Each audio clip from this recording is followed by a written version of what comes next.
What's going on, guys? My name is Asuhiyen OSRS, and this is your complete melee guide to Vorkath.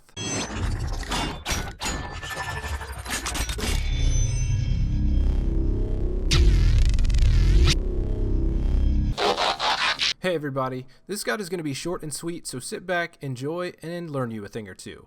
Vorkath is the newest boss to grace the world of RuneScape, and some people are calling it the new Zulrah. I've already killed 60 Vorkaths, and 50 of them I recorded the loot to figure out the current GP per hour, so if you want to see that, check out the description below for the link, or wait till the outro screen for a thumbnail link. So as many of you probably know, Vorkath is the new boss from the Dragon Slayer 2 quest. You can only kill Vorkath if you've completed the quest, so if you haven't gotten around to it, you better jump on it. Vorkath has a combat level of 732 with a hit points level of 750. This boss uses Dragonfire, magic, melee, ranged, and venom attacks. So he's got a ton of ways to make your life miserable. But lucky for you, that's why I'm here. Hopefully this guide will help you out in some much needed Vorkath camping. Vorkath has an attack level of 560, strength level of 308, defense level of 214, range level of 308, and a magic level of 150. His weaknesses, just like all dragons, are stab and ranged, but obviously for this guide we'll only be covering the stab weakness. Hopping right into my gear setup, I'll be using the Serpentine Helm to prevent from being venomed, Fire Cape, Salve Amulet EI because Vorkath is considered undead and this amulet gives me a plus 20% boost to attack and strength against undead creatures, Unholy Blessing, Bando's Chestplate and Tassets, Barrow's Gloves, Primordial Boots, and a Berserker's Ring Eye. My weapon of choice and offhand will be the Zamorakian Hasta and Dragon Defender. Now this is up to you. You can choose to use an Arty Cape 4 in place of the Fire Cape for its best in slot stab bonus, as well as swapping out the Berserker Ring for a Treasonous Ring Eye if you have it.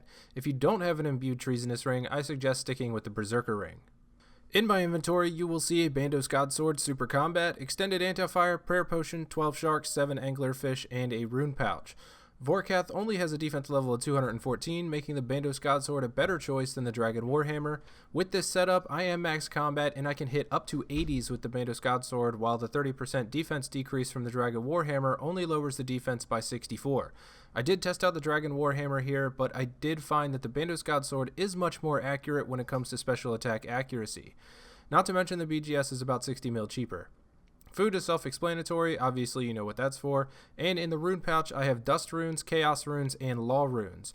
You'll need to use the Crumble Undead spell while fighting this boss and move your house to Relica for maximum efficiency. So these three types of runes will cover both the spells you need. If you happen to have the Fremennik Elite Diaries, you can just use the Sea Boots to teleport directly into Relica, which will decrease your trip times as well. Before we get into how you should kill the boss, I'll give you a few tips and tricks here as well. Make sure your quick prayers are set to protect from magic, piety, and preserve if you have it. I'll explain why in a bit. Also, make sure your auto retaliate is off. It'll save you a giant headache from one of Vorkath's special attacks. And last, make sure you're potted up and your special attack is on when you start the kill. It makes for a much smoother start. So now before we get into an actual kill, I'll play this clip and run through each of Vorkath's abilities so you can see what they do and what you need to do to avoid the negative effects of them. So first we have this Dragon Fireball that falls from the sky. If you've killed demonic gorillas, this attack operates with the same mechanics as the rock that falls from the ceiling. If you get hit by this, it will most likely one-shot you, and if you're standing on the adjacent square, it'll do half damage, which is usually in the high 50s. You'll want to move 2 squares away from this attack to not take any damage. No matter where you're standing, the attack always moves at the same speed, so you should have plenty of time to get out of the way. Be aware that Vorkath usually combos this ability with a melee attack. When the blast hits the ground, Vorkath melees at the same time, making it very possible to combo you out even if you only take half damage from the falling Dragonfire. Next we have the freeze spell in the undead spawn. With this attack, Vorkath will freeze you with what looks like an ice barrage spell. When he does this to you, you won't be able to inflict any damage on him. He will additionally spawn an undead spawn, which you will have to kill before you can damage Vorkath again. When you see yourself get frozen, immediately click underneath your character and then select and cast the Crumble Undead spell. This way you won't miss a game tick and the little critter won't have a chance to get next to you. If it does get next to you, it will explode and deal somewhere around 60 damage. This next one can be a little tricky. Vorkath will spray poison spots all over the map, which you need to avoid. If you stand on top of or walk over one, it will do a low amount of damage and will heal Vorkath for whatever amount of damage it hits. Additionally, Vorkath uses a very rapid attack here. If you stand still, you'll most likely get hit 3 times from full HP. What you'll need to do here is just find a straight line and continuously move. As long as you're moving, Vorkath can't hit you. Make sure you turn around and head in the opposite direction before you reach the point you clicked. If the game registers that you've reached the destination, you'll take damage. Just keep moving here and you'll be fine. And last, Vorkath has an ability to deactivate your prayers. You'll see this come out as a purplish pink dragonfire attack. Regardless of whether it hits you for a 0 or it does damage, it will always deactivate your prayers. So just look for this attack, and as soon as you see it, reactivate your prayers. This is a good place to have your quick prayers set so you can reactivate them immediately with no delay. But that's pretty much it though. If you can memorize what to do when these attacks happen and how to counter them, Vorkath is actually a really easy boss to kill. It takes me about 2 to 2.5 minutes on average to kill one of these bosses. My fastest time is 1 minute and 33 seconds with this setup, which is pretty good. But now I'll let an uninterrupted kill play out so you guys can see a whole kill without me stopping the clip every few seconds. Enjoy.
Alright, so that is gonna do it. This is your complete guide to meleeing Vorkath.